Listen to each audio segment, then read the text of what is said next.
After watching Thunderbolts, yes, I'm still on that.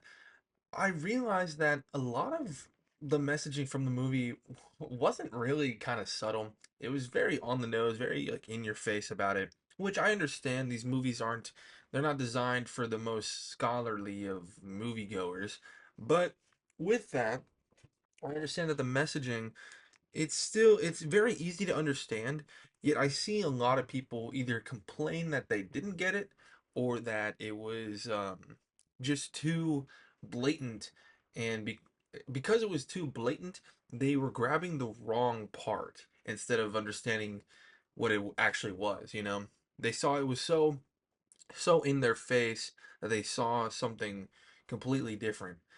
And I really wanted to talk about it because mainly my video about it was kind of rushed. So I wanted to sit down and actually do it. But also because I thought it was really, really interesting the way that they handled it.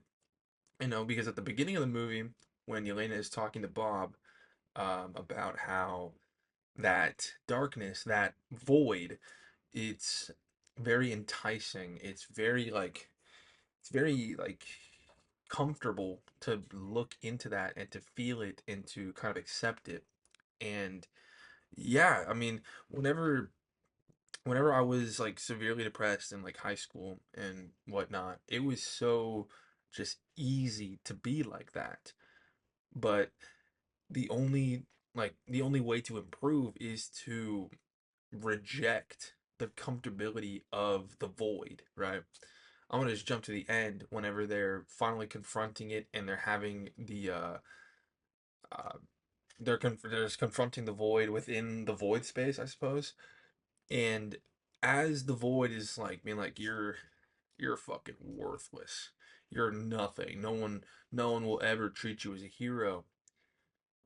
And like he's getting pulled off of the void while he's being told these things, and all of the other heroes, they're all holding him back, and they're like, "No, bro, we're right here. Like you're good. We're all right here. We're all here for you. You don't need to do this. You don't need to fight him alone, especially." And I thought that was like the whole we defeated him with the power of friendship. That like and that's the entire point of the film. The whole point of the film is that he wasn't alone. He wasn't having to fight his personal demons alone. He had friends. He had people he could rely on. He had people he could talk to about it. The whole point was that, yes, he did defeat his own inner demons via the power of friendship. That was the whole fucking point, right?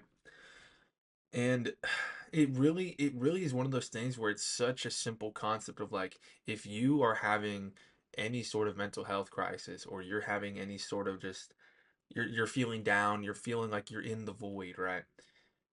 Just reaching out, just being open and just trying to talk to someone about it is infinitely more effective than just bottling it down. At the beginning of the film, again, when they're talking about it, she tells him, or Bob goes, "How do you deal with this feeling?" You know, and she goes, "You just stuff it down. You stuff it down, and you ignore it, right?"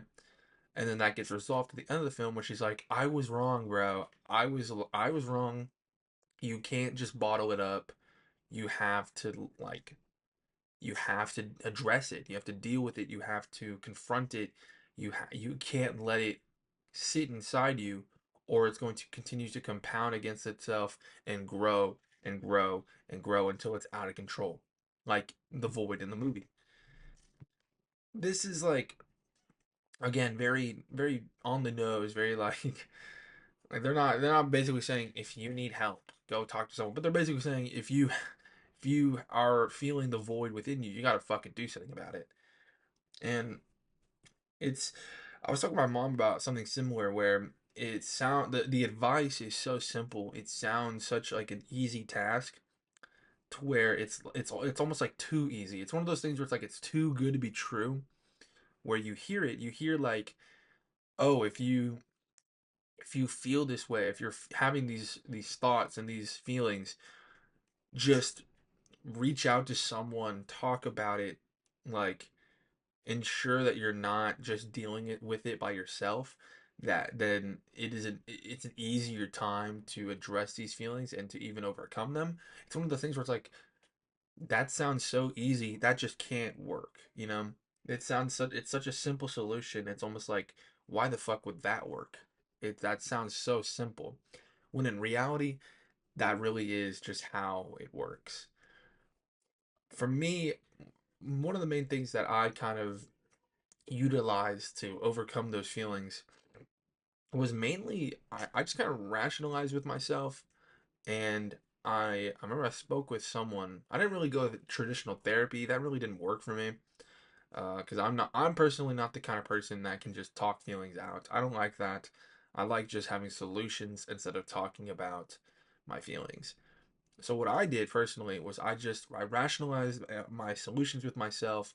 I spoke with my friend about it a lot, and I was like, you know what? I could definitely make an improvement in my life by making these subtle adjustments, and then I did, and then my life drastically improved.